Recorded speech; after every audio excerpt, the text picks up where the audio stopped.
Hi, എല്ലാവർക്കും നമസ്കാരം. നിസാറാണ്. ഇത് Benny. Hi Benny. Hi. Hi Nisar. എൻ്റെ കൊളീഗാണ്. ഞങ്ങൾ ഇന്ന് വന്നിരിക്കുന്നതെന്ന് പറഞ്ഞാൽ സെക്യൂരിറ്റി ആൻഡ് സേഫ്റ്റി ആയിട്ട് ബന്ധപ്പെട്ടുള്ള കുറച്ച് കാര്യങ്ങൾ നിങ്ങളടുത്ത് ഷെയർ ചെയ്യാൻ വേണ്ടിയാണ്. അപ്പോൾ നമ്മളൊരു 10-20 വർഷമായിട്ട് സെക്യൂരിറ്റി ആൻഡ് സേഫ്റ്റി പ്രോഡക്റ്റുകളൊക്കെ ചെയ്യുന്നതാണ്. അപ്പോൾ അതിൻ്റെ ബെന്നി അല്ലേ ഓൾമോസ്റ്റ് 20 years കംപ്ലീറ്റ് ആണ് ബെന്നിയായിട്ട് അസോസിയേറ്റ് ചെയ്ത് വർക്ക് ചെയ്യുന്നതാണ്. അപ്പോൾ ഞങ്ങൾ ഇലക്ട്രോണിക്സ് ടെക്നോളജീസ് എന്ന് പറയുന്ന കമ്പനിയിലാണ്. അപ്പോൾ എങ്ങനെയുണ്ട് പിന്നെ കഴിഞ്ഞ മാസങ്ങളിൽ അല്ലെങ്കിൽ കഴിഞ്ഞ വർഷങ്ങളിലൊക്കെ എങ്ങനെ ഉണ്ടായിരുന്നു നമ്മുടെ സെക്യൂരിറ്റി ആയിട്ട് ബന്ധപ്പെട്ടുള്ള പ്രോഡക്റ്റുകളുടെ മൂവ്മെന്റും അതിൻ്റെ എൻക്വയറിയും കാര്യങ്ങളൊക്കെ? ഈ സെക്യൂരിറ്റി പ്രോഡക്റ്റ് നമ്മൾ ഓരോ വർഷവും ഇതിൻ്റെ ഒരു ഗ്രോത്ത് ഭയങ്കര ഒരു നല്ലൊരു ഗ്രോത്ത് എപ്പോഴും കാണിക്കുന്നതാണ് സെക്യൂരിറ്റി സിസ്റ്റംസ്. ഒരു പ്രത്യേകിച്ച് ക്യാമറയാണ് കൂടുതൽ ബിസിനസ് നടക്കുന്നത്. എന്നിരുന്നാൽ തന്നെ ആളുകൾ ഇപ്പോൾ സെക്യൂരിറ്റി അലാറത്തിലേക്കും കോൺസെൻട്രേറ്റ് ചെയ്യുന്നുണ്ട്. സെക്യൂരിറ്റി ക്യാമറ മാത്രം പോരാ, ഒരു സെക്യൂരിറ്റി ഒരു പൂർണ്ണമായ സെക്യൂരിറ്റിക്ക് ക്യാമറ മാത്രം പോരാ എന്നുള്ളൊരു കാഴ്ചപ്പാട് പൊതുവെ വന്നു തുടങ്ങിയിട്ടുണ്ട്. അതാണ് ലാസ്റ്റ് ഇയറിലെ ബിസിനസ് എന്ന് എനിക്ക് മനസ്സിലാക്കാൻ പറ്റുന്നത്.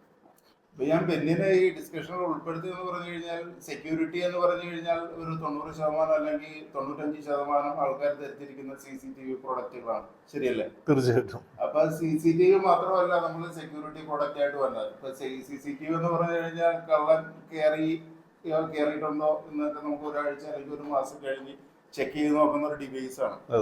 അത് ഒരിക്കലും ആ ഒരു അറ്റംപ്റ്റ് അവിടെ തടയുന്നില്ല, ശരിയല്ലേ? അല്ല, അതുകൊണ്ട് ഇപ്പൊ ഈ CCTV കൊണ്ട് നമുക്ക് ഗുണങ്ങൾ ഉണ്ടായിട്ടുണ്ട്. കള്ളന്മാരെ പിടിച്ചിട്ടുണ്ട്. അന്നായിരുന്നാൽ തന്നെ നമ്മുടെ ഒരു ക്രൈം റേറ്റ് നോക്കുകയാണെങ്കിൽ ഏകദേശം ഒരു 2 ലക്ഷത്തോളം ക്രൈം റേറ്റ് നമ്മൾ ലാസ്റ്റ് ഇയറിൽ നടന്നിട്ടുണ്ട്. അത് തന്നെ ഏകദേശം 50% തെഫ്റ്റായിട്ട് ബന്ധപ്പെട്ട കാര്യങ്ങളാണ്. അതിൽ തന്നെ ഈ ക്യാമറയുടെ ഗുണം കൊണ്ട് ഒരു 10% കള്ളന്മാരെ പിടിക്കാൻ പറ്റിയിട്ടുള്ളൂ എന്നുള്ളൊരു പോരായ്മയുണ്ട് അതിൽ. ക്യാമറ എന്ന് പറയുമ്പോൾ നമ്മൾ വൺസ് ഒരു അറ്റംപ്റ്റ് നടന്നതിന് ശേഷം ഐഡന്റിഫൈ ചെയ്യാൻ വേണ്ടിയിട്ട് യൂസ് ചെയ്യുന്ന ഒരു ഡിവൈസാണ് ക്യാമറ എന്ന് പറയുന്നത്. ക്യാമറ ഒരിക്കലും ഒരു കള്ളൻ്റെ ഒരു അറ്റംപ്റ്റിനെ പ്രിവെന്റ് ചെയ്യാൻ ഒരിക്കലും ക്യാമറയ്ക്ക് സാധിക്കില്ല. അതിന് അതിൻ്റെതായ പരിധികളുണ്ട്.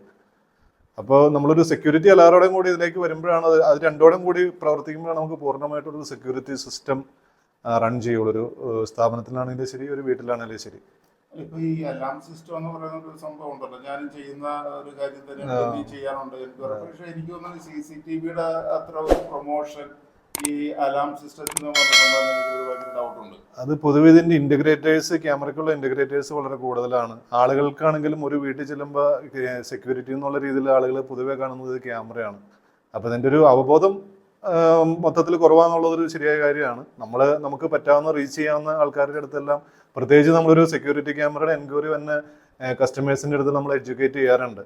ഇതെങ്ങനെയാണ് വർക്ക് ചെയ്യുന്നത്, അല്ലെങ്കിൽ ഒരു സെക്യൂരിറ്റി അലാറോടും കൂടി വരുമ്പോഴാണ് അതിൻ്റെ ഒരു പൂർണ്ണത വരും എന്നുള്ള കാര്യങ്ങളൊക്കെ നമ്മൾ എഡ്യൂക്കേറ്റ് ചെയ്യാറുണ്ട്. അതനുസരിച്ച് ആൾക്കാർ ഒരു ഫസ്റ്റ് പ്രിഫറൻസ് തീർച്ചയായിട്ടും സെക്യൂരിറ്റി അലാറത്തിന് കൊടുക്കാറുണ്ട്. അത് തന്നെ ഞാൻ പറഞ്ഞു. ഇപ്പൊ നമ്മൾ ഈ സെക്യൂരിറ്റി എന്ന് പറഞ്ഞ പ്രോഡക്റ്റും CCTV എന്ന് പറയുന്ന പ്രോഡക്റ്റും രണ്ടും രണ്ട് രീതിയിൽ വർക്ക് ചെയ്യുന്ന ഒരു സംഭവമാണ്. എന്ന് പറഞ്ഞു കഴിഞ്ഞാൽ നമ്മളൊരു വീട്ടിലോട്ട് ഒരാൾ കയറുമ്പോൾ തന്നെ ഒരു അലർട്ട് കിട്ടി കഴിഞ്ഞു കഴിഞ്ഞാൽ നമുക്ക് അറ്റംപ്റ്റ് അവിടെ തടയാൻ പറ്റും. തീർച്ചയായിട്ടും. ഈ ചില കേസുകൾ എന്ന് പറഞ്ഞു കഴിഞ്ഞാൽ ആൾക്കാർ അപായപ്പെടുത്തുന്ന ചില ഇൻസിഡന്റുകളൊക്കെ റിപ്പോർട്ട് ചെയ്യുന്നുണ്ട്, ശരിയല്ലേ? ഇപ്പൊ ലാസ്റ്റ് മന്ത് കണ്ണൂരിൽ വളപട്ടണത്ത് ഒരു വ്യാപാരിയുടെ വീട്ടിൽ 1 കോടി രൂപയും 300 പവനും. അപ്പൊ ആൾക്കാർ നമ്മൾ ഇതിൽ നിന്നൊക്കെ മനസ്സിലാക്കേണ്ട ഒരു കാര്യം എന്ന് പറഞ്ഞു കഴിഞ്ഞാൽ ആൾക്കാർ കോടിക്കണക്കിന് രൂപയും ടണ്ണ് കണക്കിന് സ്വർണ്ണമൊക്കെ വീടുകൾ സൂക്ഷിക്കുന്ന ഈ കാലഘട്ടത്തിൽ ഇതേപോലുള്ള സെക്യൂരിറ്റി സിസ്റ്റം അല്ലെങ്കിൽ CCTV ഒക്കെ ഇൻസ്റ്റാൾ ചെയ്യാത്ത ഭയങ്കര നിർഭാഗ്യകരമായിട്ടുള്ള ഇൻസിഡന്റ് ആയിട്ട് തന്നെ ഞാൻ ഇതിനെ കാണുന്നത്. അതെ, ഇത് വേറെ രീതിയിൽ ആലോചിച്ച് ഇതിന്റെയൊക്കെ ഒരു നിസ്സാര ശതമാനം മതി ഇങ്ങനെ ഒരു ഡിവൈസ് വീട്ടിൽ മൊത്തത്തിൽ ഇൻസ്റ്റാൾ ചെയ്യാനായിട്ട്. ഒരു ഇത്രയും ഈ കോസ്റ്റ് വെച്ച് നോക്കും, ഇതിന്റെ ഒരു എമൗണ്ട് വെച്ച് നോക്കുമ്പോൾ അതിന്റെ ഒരു ചെറിയൊരു എമൗണ്ട് കൊണ്ട് നമുക്ക് നല്ല രീതിയിലൊരു സെക്യൂരിറ്റി സിസ്റ്റം നമുക്ക് ഒരു വീട്ടിൽ ഇൻസ്റ്റാൾ ചെയ്യാൻ പറ്റും. കുറച്ച് അധികം സമയമായല്ലേ പിന്നെ? തീർച്ചയായിട്ടും. സെക്യൂരിറ്റി എന്ന് പറഞ്ഞു കഴിഞ്ഞാൽ ഇത് പറഞ്ഞാൽ ഒരിടത്തും കൊണ്ട് അവസാനിപ്പിക്കാൻ പറ്റുന്ന ഒരു സബ്ജക്റ്റ് അല്ല. എന്തായാലും നമുക്ക് പുതിയ ഒരു വർഷം കഴിയാറായി. 2025 കുറച്ച് ദിവസങ്ങൾ മാത്രമേ ഉള്ളൂ. അപ്പൊ എല്ലാവർക്കും ഇലക്ട്രോണിക്സ് ടെക്നോളജീസിന്റെ ഒരു പുതുവത്സര ആശംസകൾ. അതോടൊപ്പം തന്നെ ഹാപ്പി ക്രിസ്മസ്. എല്ലാവർക്കും merry Christmas and happy new year. Thank you Benny. Thank you.